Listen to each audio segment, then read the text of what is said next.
Welcome to Crack a Pack. My name is Andrew. Today, we're doing something a little different. If you couldn't tell from there being 5 packs in front of me instead of my usual one. These are all the packs that were gifted to me over Christmas from some family members. And so I thought, what better way to open these than with all of you?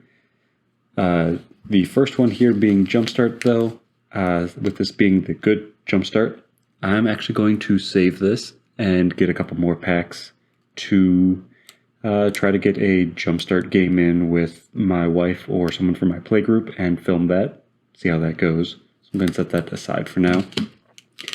That leaves these other 4 packs. My family actually went through and looked to see what sets I was opening and picked up a couple of boosters from everything that I either had just been opening or was currently opening. So they got me some Strixhaven and a couple of Brothers War boosters as well. So to my family, if you are watching, thank you. I really appreciate this. This is great. Love getting cards for for Christmas. No, for birthday too, but this was for Christmas. So without any further ado, let's go ahead and crack all 4 of these open and see what we pull.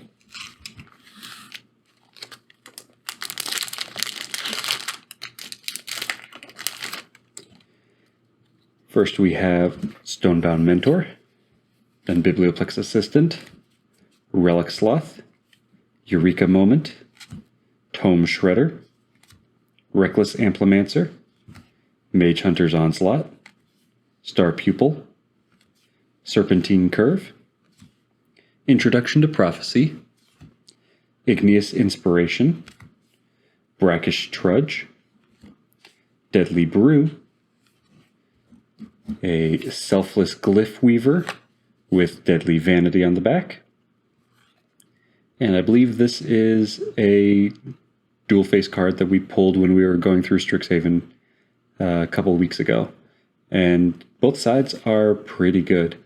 I do think that Deadly Vanity is a little expensive at a total of 8 mana for a board wipe, but it's still pretty good, and Selfless Glyph Weaver is also pretty good, giving everything indestructibility just by exiling this. So, 2 good sides. Then we have a Mystical Archive Opt, which is beautiful. Love this artwork. Just so different from all the other typical opts of someone stoically looking at a book or, this just really is different art style, different artwork. It's beautiful. Love it. Then we have an elemental token to round out this first pack. Next, Strixhaven.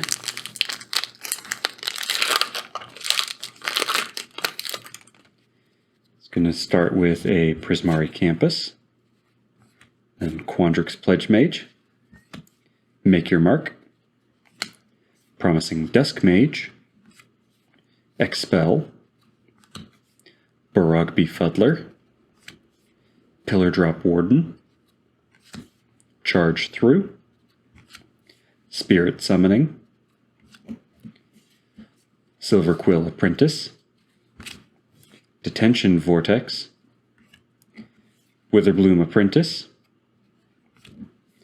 Dramatic Finale, which for 4 Orzhov hybrid mana is an enchantment that reads, creature tokens you control get +1/+1, and whenever 1 or more non-creatures you control, or non-token creatures you control die, create a 2/1 white and black Inkling creature token with flying. This ability triggers only once each turn. So this is giving you reason for tokens, giving you basically a Lord effect for tokens, but then also giving you token generation. As long as you have other creatures dying, you get a token in exchange.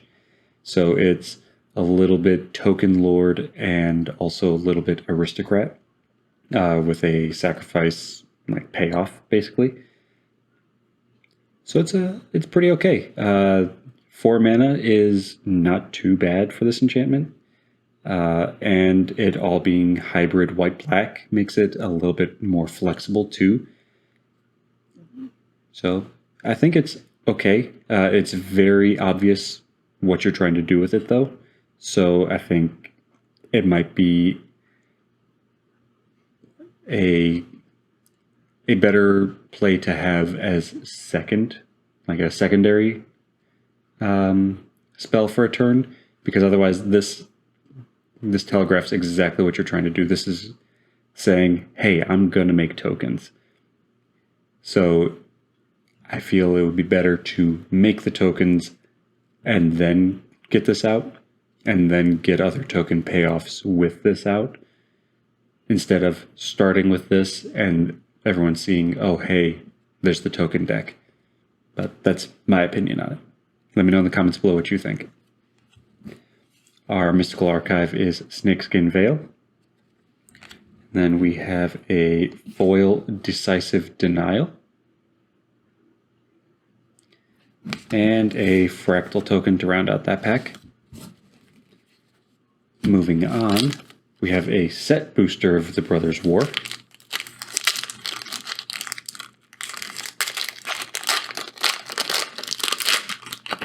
And I have not looked to see what is different in set boosters for the Brothers' War versus their draft boosters, so this is going to be an interesting experience, to say the least. Our art card is Gix, Yawgmoth Praetor. Then we have a Mountain, Disfigure, Blitz Automaton, Epic Confrontation, Gaia's Gift, Yotian Frontliner, Third Path Iconoclast, Falaji Vanguard. We have a Retroframe Springleaf Drum, another Retroframe Millstone. Then we have Brotherhood's End, which for 1 red is a sorcery that reads choose 1. Brotherhood's End deals 3 damage to each creature and each planeswalker, or destroy all artifacts with mana value 3 or less. So this is a flexible board wipe. Basically, you can get rid of most creatures and planeswalkers, or you can get rid of most artifacts. And I find that pretty good for 3 mana. Sure, it's not going to hit everything. Your opponents might have a couple of things that have 4+ toughness, or they might have some really big artifacts that this won't take out. But this will stop, like, treasure decks. It will get rid of all of their treasure, or to force them to tap and sack all of their treasure tokens to float a whole bunch of mana on your turn, which isn't going to be as useful for them unless they have a lot of instants in their hand. This also can get rid of all of your opponent's creature tokens, or it could drop planeswalker loyalties significantly if it doesn't outright kill them. So this has a lot of good flexibility, and I like it. We have a foil Survivor of Corliss, and I can barely see that there's any foiling to it. I can really only tell from like down here in the rule box. On camera, you can kind of see it a little bit more, like in the armor and in the rock face there, but it's really subtle in person.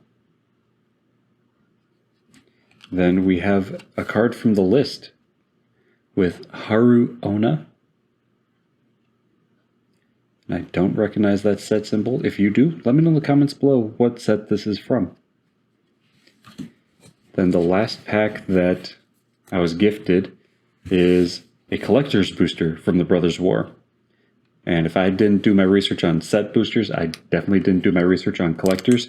So let's enjoy seeing what's in here. I have no clue what they put in collectors anymore.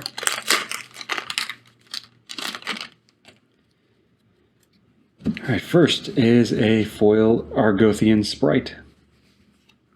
Then a foil Gix's Caress. Foil Raised to the Ground. foil Ravenous Gigamole, foil Third Path Iconoclast, foil Argivian Avenger, a foil Mountain,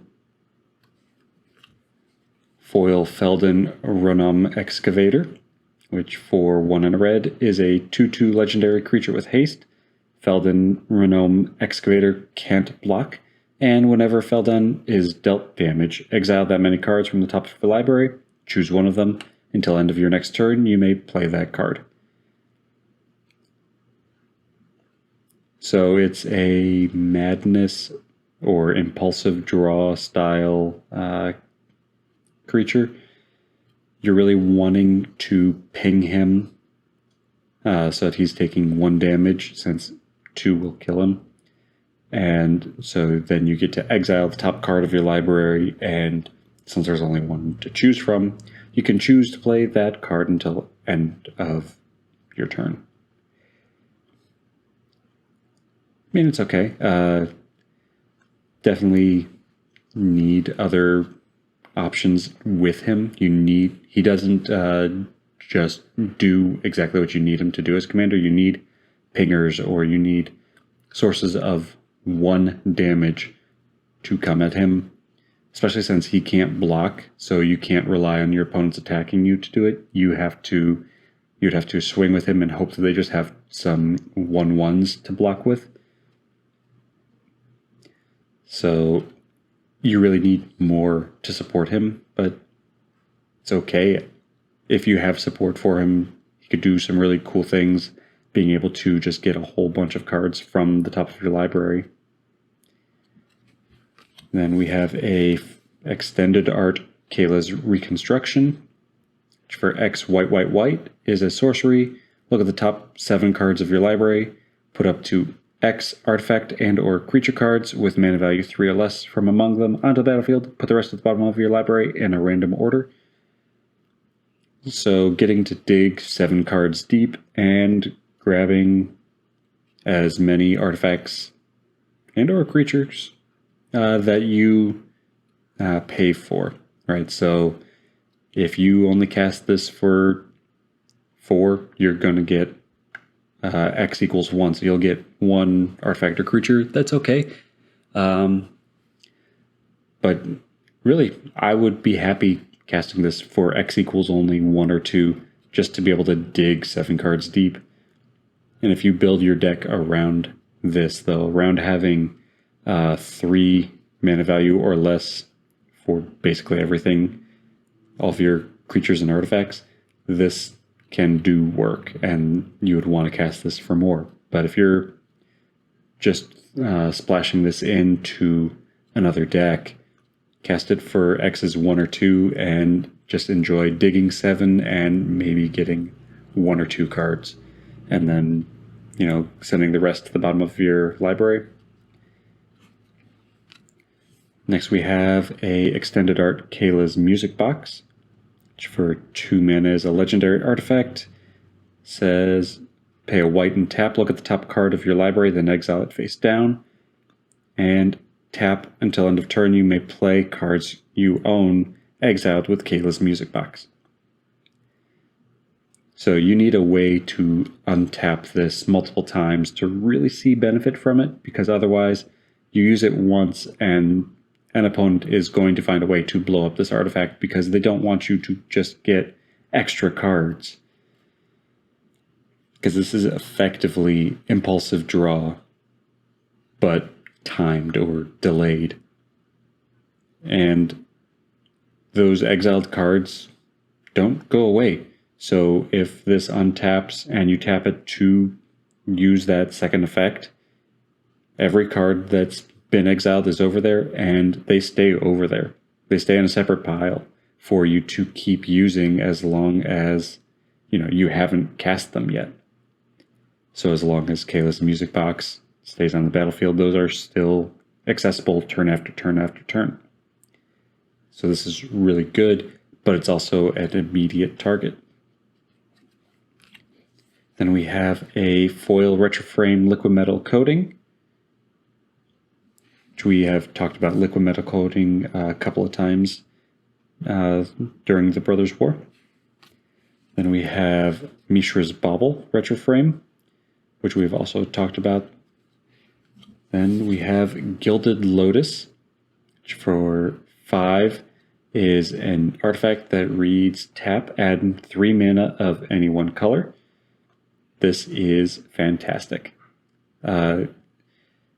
When I was talking with my wife for the shorts series that we have of, Wife of a Magic Player is evaluating Magic cards, we were talking about Lotus effects after we did a Black Lotus. I don't know if that one's come out yet. If it has, spoilers, she looks at a Black Lotus and tries to figure out if it's good or not. But after we had filmed it, we were talking about the fact that, they continue to create Lotus effects and they're trying to find ways to balance them. And it's hard to, because just getting 3 mana immediately is really powerful. And that's exactly what Gilded Lotus is. It's powerful. Sure, you're paying 5, but you're able to get 3 mana off of this mana rock every single turn as long as it's on the battlefield. This is a target. This is an immediate threat for your opponents. They are going to try to get rid of it. Then we have the Transformers card, RC Sharpshooter, which transforms into RC Acrobatic Coupe. I'm not going to do a big read through on this. I don't really plan on using the Transformers cards. Then we have a foil Mind's Eye, which for 5 is a artifact that reads, whenever an opponent draws a card, you may pay 1. If you do, draw a card. So this is pretty nice. Just making sure that you are constantly keeping card draw. This works really well in wheel-like decks, or where you're looking for additional wheel effects, or if you just have card draw payoffs. Paying 1 to get a card whenever your opponent does, that's not too steep. If anything, that feels really nice, just paying 1 for a card. So I like it, and I'm probably going to throw it into the Esper Wheels deck for Commander that I've been kind of retooling over the last couple of weeks. But let me know where you would leave Mind's Eye.